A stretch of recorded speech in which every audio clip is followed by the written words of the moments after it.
نحمده ونصلي ونسلم على رسوله الكريم.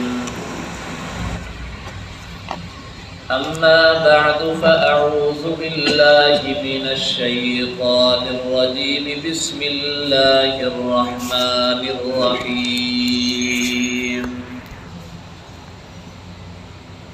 يا أيها الذين آمنوا لا تدخلوا بيوتا غير بيوتكم حتى تستأنسوا وتسلموا على أهلها ذلكم خير لكم لعلكم تذكرون. يا أيها الذين آمنوا اے ایمان والو لا تدخلوا بیوتا نہ تم داخل ہو کسی گھروں میں غیر بیوتکم سوائے اپنے گھروں کے حتی تستأنسوا یہاں تک کہ تم اجازت طلب کر لو وتسلموا علی اہلہا اور اجازت کا طریقہ یہ ہے کہ تم سلام بھیجو اس کے اہل پر. ذالکم خیر لکم یہ طریقہ بہتر ہے تمہارے لیے. لعلکم تذکرون تاکہ تم نصیحت حاصل کرو. سبحان ربک رب العزت عما یصفون وسلام علی المرسلین والحمد للہ رب العالمین. اللہم صل علی سیدنا ومولانا محمد وعلى آل سيدنا ومولانا محمد وبارك وسلم ثم صل عليه. سورہ نور کی آیت نمبر 27 آپ کے سامنے تلاوت کی ہے. سورہ نور میں اللہ رب العزت نے بے حیائی اور برائی کی روک تھام کے لیے مختلف قوانین بیان کیے. اگر ایمان والے ان قوانین پر عمل کرنا شروع کر دیں تو معاشرے میں امن و امان اور سکون قائم ہو جائے گا. انہی قوانین میں سے چونکہ معاشرے میں بے حیائی اور برائی اکثر عورتوں کی بے پردگی کی وجہ سے ہوتی ہے، اس لیے آج کی جو آیت کریمہ ہمارے درس کا حصہ ہے اس میں اللہ رب العزت ایک مسلمان کا دوسرے مسلمان کے گھر جاتے ہوئے کن آداب کا خیال رکھنا ہے ان آداب کو اللہ رب العزت ان آیت کریمہ میں بیان کر رہے ہیں. مکان 4 قسم کا ہوتا ہے. ایک وہ مکان ہے جس میں صرف انسان کی بیوی رہ رہی ہے، یعنی خاوند بیوی جس مکان میں رہتے ہیں اور کوئی اس کے علاوہ وہاں رہائش پذیر نہیں ہے. ایک یہ مکان کی قسم ہے.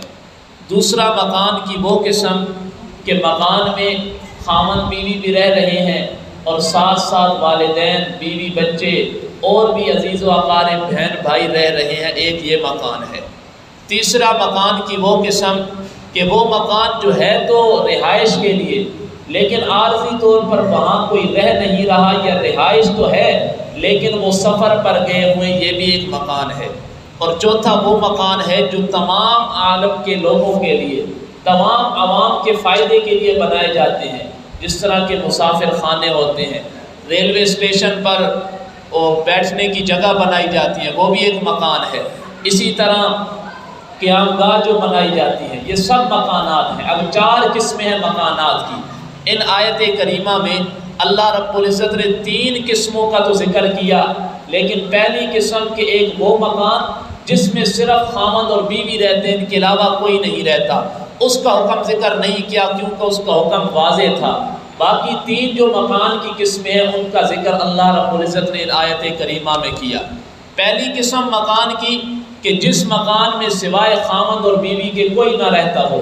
اب اگر خاوند اپنے گھر میں داخل ہونا چاہتا ہے تو اس کے لیے اجازت لینا ضروری نہیں ہے. اگر وہ بغیر اجازت کے بھی گھر میں داخل ہو جائے تو شریعت کی روح سے اس میں کوئی ممانعت نہیں ہے. لیکن مستحب یہ ہے کہ خامد بھی اگر اپنے گھر میں داخل ہو رہا ہے اور اس گھر میں صرف جس میں بیوی رہتی ہے، یا اپنا کمرہ سمجھ لیں کہ جس کمرے میں خامد بیوی رہتے ہیں، اگر اس گھر میں یا اپنے کمرے میں داخل ہونا چاہتا ہے خامد تو اس کے لیے مستحب یہ ہے کہ وہ پھر بھی اجازت لے لے، اس میں بہتری ہے، وگرنہ اگر اجازت نہیں بھی لیتا تو شریعت کی طرف سے کوئی رکاوٹ نہیں، کوئی گناہ نہیں ہے۔ حضرت عبداللہ بن مسعود رضی اللہ تعالیٰ عنہ کی بیوی بیان کرتی ہے کہ حضرت عبداللہ بن مسعود جب بھی اپنے گھر میں داخل ہونے لگتے تو کھنگارتے تھے، اس سے مجھے معلوم ہو جاتا کہ اب وہ تشریف لا رہے ہیں۔ اب اجازت لینے کا ایک طریقہ یہ بھی ہے کہ انسان کھانسی کر لے، یا آج کل کے دور میں بیل لگی ہوتی ہے مکان کی، وہ بجا لے، یا سب سے بہتر طریقہ جو قرآن نے ہمیں بتایا ہے کہ گھر میں داخل ہونے سے پہلے اجازت لے لے اور سلام کر لے، جس سے پتہ چل جائے گھر والی کو کہ میرا خاوند آ گیا ہے۔ یہ پہلی قسم تھی مکان کی۔ دوسری قسم جس میں سارے گھر والے رہتے ہیں، والدین بھی ہیں، بہن بھائی بھی ہیں۔ اب اگر کوئی باہر سے گھر کے افراد میں سے کوئی آتا ہے یا کوئی اور باہر سے آدمی آتا ہے تو اس کا طریقہ یہ ہے کہ وہ سب سے پہلے گھر والوں سے اجازت لے۔ اب اجازت کا کیا طریقہ ہے وہ آخر میں بیان کروں گا۔ گھر والوں سے اجازت لینا ضروری ہے۔ صحیح حضرت ایک صحابی رسول اللہ کے پیغمبر کے پاس حاضر و عرض کی، یا رسول اللہ میرے گھر میں سوائے میری ماں کے کوئی نہیں رہتا۔ پہلا مسئلہ تھا خامد اور بیوی کا، اب یہ مسئلہ ہے کہ گھر میں خامد اور بیوی کے علاوہ اور بھی کوئی رہتے ہیں یا صرف کوئی یہ بیٹا ہے اس کے ساتھ اس کی ماں رہ رہی ہے۔ تو صحابی نے عرض کی، یا رسول اللہ میرے گھر میں صرف میری ماں ہے، ماں کے علاوہ وہاں کوئی نہیں ہے، اور ماں کی صرف میں ہی خدمت کر سکتا ہوں، اس لیے میں ماں کے ساتھ رہ رہا ہوں، کیا گھر میں داخل ہوتے ہوئے ماں سے مجھے بھی اجازت لینی پڑے گی؟ اللہ کے پیغمبر نے فرمایا جی ہاں اجازت لینی پڑے گی۔ پھر صحابی نے عرض کیا، یا رسول اللہ میں ان کی خدمت کرتا ہوں، میرے علاوہ وہاں کوئی نہیں رہتا، کیا میں پھر بھی اجازت لے کے داخل ہوں گا؟ اللہ کے پیغمبر نے فرمایا جی ہاں تجھے اجازت لینی پڑے گی۔ پھر آگے اللہ کے پیغمبر نے ایک ممانعت ذکر کی کہ کس وجہ سے اجازت لے کر داخل ہونا ہے۔ اللہ کے پیغمبر نے فرمایا کیا تمہیں یہ پسند ہے کہ تم ماں کو ننگی حالت میں دیکھ لو؟ صحابی رسول نے فرمایا نہیں یا رسول اللہ۔ تو اللہ کے پیغمبر نے فرمایا اسی لیے اپنے ماں کے کمرے میں بھی اگر داخل ہو رہے ہو تو اجازت لینی چاہیے، ہو سکتا ہے کہ ماں کسی ایسی حالت میں ہو جو اولاد کے لیے دیکھنا نامناسب ہے۔ اس لیے اللہ کے پیغمبر نے فرمایا کہ اگر ماں بھی صرف گھر میں رہتی ہے تو گھر میں داخل ہوتے ہوئے اجازت ضروری ہے۔ تیسری قسم اس مکان کی ہے کہ جو مکان رہائش کے لیے بنایا گیا ہے لیکن اس مکان میں ابھی کوئی رہتا نہیں ہے، یا رہتا تو ہے، مثال کے طور پر کرائے کا مکان ہے، وہاں کچھ کرائے دار رہتے ہیں لیکن وہ عید کے موقعوں پر پیچھے اپنے علاقے میں چلے جاتے ہیں، مکان خالی ہے۔ خالی سے مراد یہ کہ رہ کوئی نہیں رہا، سارے پیچھے چلے گئے لیکن ان کا سامان موجود ہے۔ ایسے گھر میں بھی داخل ہونے کے لیے اجازت لینی ضروری ہے۔ ویسے تو ایسے گھر میں جانا ہی نہیں چاہیے کہ ایک مکان بن رہا ہے، ابھی اس میں کوئی رہائش پذیر نہیں ہوا، ایک آدمی اس مکان میں بغیر اجازت کے گھس جاتا ہے تو ہو سکتا ہے اس آدمی پر چوری کا الزام لگ جائے، اس لیے شریعت نے منع کیا کہ ایسے گھر میں جانا ہی نہیں چاہیے بغیر اجازت کے۔ اسی طرح اگر کوئی رہائش والا مکان ہے اور جو ان کے رہائش پذیر لوگ ہیں وہ کہیں چلے گئے ہیں، وہاں نہیں رہ رہے، تو ایسی صورت میں بھی اس گھر میں بغیر اجازت کے داخل نہیں ہونا چاہیے کیونکہ بہتان اور تہمت لگ سکتی ہے۔ اس لیے شریعت نے منع کیا اجازت لے کر اس کے گھر والوں سے یا جس کا مکان اس کے مالک سے اجازت لے کر اس گھر میں داخل ہونا ہے۔ اور چوتھی صورت وہ ہے جس میں مفاد عامہ ہے کہ تمام عوام کا فائدہ ہے، جس طرح مسافر خانے ہوتے ہیں، ریلوے اسٹیشن پر قیام گاہ بنائی جاتی ہے۔ اب یہ ایسی جگہ ہیں کہ جس میں اجازت لینے کی ضرورت نہیں ہے، کیوں؟ یہ تمام لوگوں کے فائدے کے لیے بنائی گئی ہے، ہر آدمی کو پتہ ہے کہ اس میں فلاں نے آنا ہے، کسی نے آنا ہے، کسی نے جانا ہے، کیونکہ ان گھروں کے بنانے کا مقصد ہی یہی ہے، جس طرح کے لنگر خانے بنائے جاتے ہیں، مسافر خانے بنائے جاتے ہیں، قیام گاہ بنائی جاتی ہے، ان جگہوں کا مقصد یہ ہے کہ تمام عوام اس میں فائدہ اٹھا سکے، اس لیے ایسی جگہوں پر اجازت لینے کی ضرورت نہیں ہے۔ اب اجازت کس طرح لینی ہے؟ قرآن مجید نے سب سے اچھا طریقہ یہ بتایا حتیٰ تستانسوا، اجازت طلب کرو۔ حدیث مبارکہ میں آتا ہے اللہ کے پیغمبر نے فرمایا جب تم کسی کے گھر میں داخل ہونے لگو تو دروازے پر دستک دے کے اجازت لے لو، ادخلوا، کیا میں اس گھر میں داخل ہو سکتا ہوں؟ یا یوں کہہ دے کہ فلاں آدمی اس گھر میں داخل ہونا چاہتا ہے، کیا اس کو اجازت ہے؟ سب سے بہتر طریقہ یہ ہے۔ اور دوسرا طریقہ جو قرآن نے بتایا وَتُسَلِّمُوا عَلَىٰ أَهْلِهَا، کہ اہل و عیال پر سلام بھیج دیا کرو، اونچی آواز سے سلام کر دو، گھر والے سمجھ جائیں گے کوئی آنا چاہتا ہے تو وہ اجازت دیں گے یا دروازہ کھول دیں گے۔ لیکن یہاں ایک ادب یہ بھی ہے کہ اجازت لیتے ہوئے گھر کے دروازے میں جو سوراخ ہوتا ہے یا گھر کی دیواریں ایسی ہیں کہ ان سے گھر کے اندر کا ماحول نظر آتا ہے، ان اوٹوں سے جھانکنا بھی نہیں ہے۔ اور حدیث مبارکہ میں آتا اللہ کے پیغمبر نے ارشاد فرمایا اگر کوئی آدمی باہر کھڑے ہو کر اجازت کے بہانے گھر میں جھانک رہا ہے اور گھر والے اس کی آنکھ پھوڑ دے تو میں محمد اس سے قصاص نہیں لوں گا، کیونکہ اس میں اس کی اپنی غلطی ہے کہ اس کو کام اجازت لینا تھا، وہ گھر میں جھانک کیوں رہا ہے۔ اور اسی طرح اجازت لیتے ہوئے گھر کے دروازے کے بالکل سامنے بھی کھڑا نہیں ہونا۔ کیوں؟ اجازت کا مقصد یہ ہے کہ اندر کا ماحول باہر آدمی اس کو دیکھ نہ سکے۔ اگر اندر کوئی عورت ہے وہ بے پردگی کی حالت میں بیٹھی ہے، اس نے سر پہ دوپٹہ نہیں کیا، تو اجازت لینے کا مقصد ہی یہی ہوتا ہے کہ وہ عورت اپنے آپ کو پردے میں کر لے، ڈھانپ لے۔ اگر آدمی دروازے کے بالکل سامنے کھڑا ہوگا، وہ اجازت لینا چاہے گا، اندر سے کوئی دروازہ کھولے گا تو فوراً اس کی نظر اندر گھر پر پڑ جائے گی۔ اس لیے شریعت نے منع کیا کہ اجازت لیتے ہوئے گھر کے دروازے سے ہٹ کر کھڑا ہونا ہے۔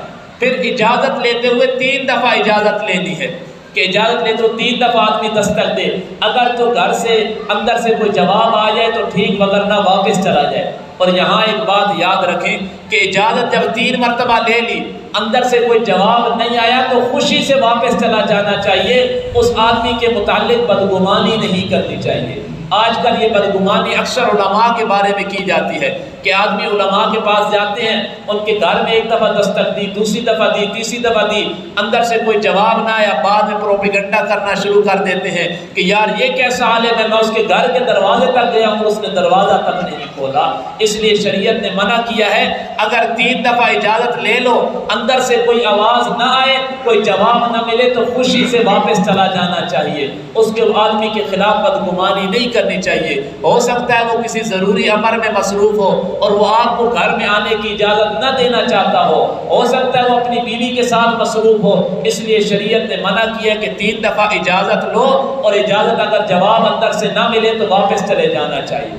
اور اسی طرح آداب میں سے یہ بھی ہے کہ اگر اجازت لیتے ہوئے گھر والوں میں سے کوئی نام پوچھ لے کہ آپ کون ہیں، کیا کام ہے، تو خوشی سے اس کو اپنا نام بھی بتا دینا چاہیے اور جواب بھی دینا، کام بھی بتا دینا چاہیے۔ ایک واقعہ ملتا ہے کہ اور جب نام بتاتے ہوئے پورا نام بتانا چاہیے، یہ نہیں کہنا چاہیے کہ میں آ گیا ہوں۔ حضرت جابر رضی اللہ تعالیٰ عنہ ایک دفعہ اللہ کے پیغمبر صلی اللہ علیہ وسلم کے گھر میں تشریف لائے، دروازے پر دستک دی، اللہ کے پیغمبر نے پوچھا کون ہے؟ حضرت جابر نے فرمایا انا میں آیا ہوں، میں آیا ہوں۔ اللہ کے پیغمبر نے پھر پوچھا کون ہے؟ پھر حضرت جابر نے کہا انا میں آیا ہوں۔ پھر اللہ کے پیغمبر نے پوچھا کون ہے؟ حضرت جابر نے فرمایا انا۔ اللہ کے پیغمبر نے اجازت نہیں دی اور غصے کا اظہار کیا کہ یہ کیا، میں آیا ہوں، اپنا نام بتاؤ، انا جابر، میں جابر آیا ہوں، تاکہ اندر والوں کو پتہ تو چلے کہ کون آدمی آیا ہے۔ تو اس سے معلوم ہوا کہ اگر گھر والوں میں سے بھی کوئی آدمی گھر میں جاتے ہوئے اجازت لیتا ہے اور گھر والوں میں سے کوئی پوچھتا ہے دروازہ کھولنے سے پہلے تو کہ کون آیا ہے، تو جواب میں یہ نہیں کہنا چاہیے کہ میں آیا ہوں، بلکہ کہنا کہ میں فلاں آدمی، اپنا نام لے کر ذکر کرے کہ میں آیا ہوں۔ ایک مرتبہ اللہ کے پیغمبر صلی اللہ علیہ وسلم کے پاس ایک صحابی نے اپنے خادم کو تحفہ بھیج کر دیا کہ اللہ کے پیغمبر کی خدمت میں پیش کرو۔ اب اس صحابی کو اس خادم کو آداب پتہ نہیں تھے، وہ اسی طرح بغیر اجازت کے اللہ کے پیغمبر کے حجرے میں گھر میں داخل ہو گیا۔ اللہ کے پیغمبر نے غصہ کیا اور اسے دوبارہ واپس بھیجا کہ جاؤ دروازے پر اجازت لو اور سلام کر کے اندر آؤ۔ پھر وہ خادم دوبارہ باہر گیا، اجازت لی اور سلام کر کے دوبارہ اندر داخل ہوا۔ تو اس سے معلوم کیا ہوا کہ اجازت لینا اور سلام کرنا یہ گھر میں داخل ہونے کے ضروری آداب میں سے ہیں، ان پر عمل کرنا ہم سب پر ضروری ہے۔ تبھی تو ان آیت کریمہ میں اللہ رب العزت نے ان آداب کا ذکر کرتے ہوئے فرمایا یا ایھا الذین آمنوا، اے ایمان والو، لا تدخلوا بیوتا غیر بیوتکم، کسی گھر میں اپنے گھروں کے علاوہ داخل نہ ہوا کرو۔ یہ دوسری قسم اس مکان کی کہ جس میں سارے رہتے ہوں، والدین بھی، بہن بھائی بھی۔ پہلی جو قسم تھی اس میں چونکہ اجازت کی ضرورت ہی نہیں تھی اور مسئلہ واضح تھا، اس لیے اللہ نے ذکر نہیں کیا۔ کسی گھر میں داخل نہیں ہونا اپنے گھروں کے علاوہ، حتیٰ تستانسوا یہاں تک کہ تم اجازت طلب کر لو، وتسلموا علی اہلھا اور اس کے اہل و عیال پر سلام نہ کر لو۔ اسلام اور اجازت لینے کے بغیر گھر میں داخل نہیں ہونا کسی کے۔ ذالکم خیر لکم یہ کام بہتر ہے تمہارے لیے، لعلکم تذکرون تاکہ تم نصیحت حاصل کرو کہ اس کام کی وجہ سے تم بہت بڑی بدگمانی اور تہمت سے بچ جاؤ گے۔ فَإِن لَّمْ تَجِدُوا فِيهَا أَحَدًا تیسری قسم، پس اگر نہ تم پاؤ اس گھر میں کسی ایک کو کہ گھر ہے اس میں کوئی بھی نہیں رہ رہا یا گھر والے کہیں چلے گئے ہیں، فَلَا تَدْخُلُوهَا تو اس گھر میں داخل نہ ہو حَتَّى يُؤْذَنَ لَكُمْ یہاں تک کہ تمہیں اجازت دی جائے۔ اگر تو تمہیں اس گھر میں داخل ہونے کی اجازت ہے، پھر گھر میں کوئی موجود نہیں ہے تو تم جا سکتے ہو۔ وَإِنْ قِيلَ لَكُمُ ارْجِعُوا فَارْجِعُوا اور اگر اجازت لیتے ہوئے گھر والوں کی طرف سے جواب مل جائے کہ واپس چلے جاؤ، ارجعوا فارجعوا تو لوٹ جایا کرو، ہوا ازکا لکم یہ تمہارے لیے بڑی پاکی کی بات ہے۔ اگر گھر والوں سے اجازت لی کہ میں اندر آ سکتا ہوں، گھر والے کہیں کہ نہیں ابھی آپ اندر نہیں آ سکتے، تو خوشی سے واپس چلے جانا چاہیے اگر گھر والے منع کر دے۔ واللہ بما تعملون علیم اللہ تمہارے اعمال کو خوب جاننے والا ہے۔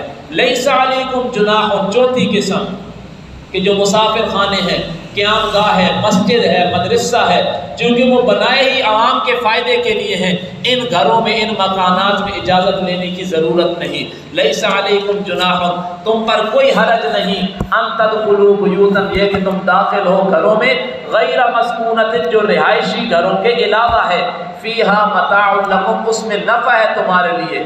متاع کا معنی ہوتا ہے برتنے کی چیزیں، جس طرح برتن ہوتے ہیں عام جو انسان کی برتنے کی چیزیں ہیں، جس طرح کی بستر ہے، تو ایسے گھر جس میں تمہارے نفع کا سامان موجود ہے، قیام گاہ ہے وہاں بستر موجود ہے، تو وہ چونکہ تمہارا ان سے نفع حاصل کرنا تمہارا حق ہے، اس لیے ان گھروں میں بغیر اجازت کے بھی جا سکتے ہیں۔ لیکن یہاں ایک بات سمجھنے کی ہے، عام طور پر مسجد میں، مدرسہ میں، مسافر خانے میں، ریلوے اسٹیشن پر یا جہاز کے اڈوں پر عام طور پر یہ لکھا ہوتا ہے، ایک کسی دروازے کے باہر لکھا ہوتا ہے کہ بغیر اجازت کے اندر آنا منع ہے، یا لکھا ہوتا ہے یہ شارع عام نہیں ہے، یہاں آنا منع ہے۔